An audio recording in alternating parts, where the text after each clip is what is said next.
Hey guys, in this video we're going to take a look at how you can show or hide the game apps in the home and app screens on the Samsung Galaxy S22 series.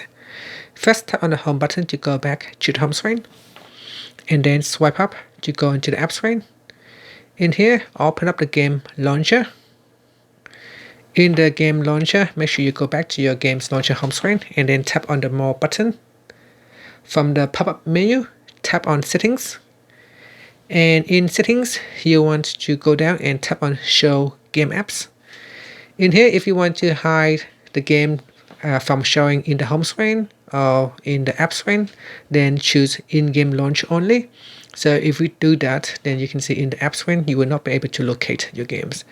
However, if you like your games to appear in the app screen or on the home screen, then we go back into the game launcher and make sure you choose in-game launcher and on the home and app screen as well.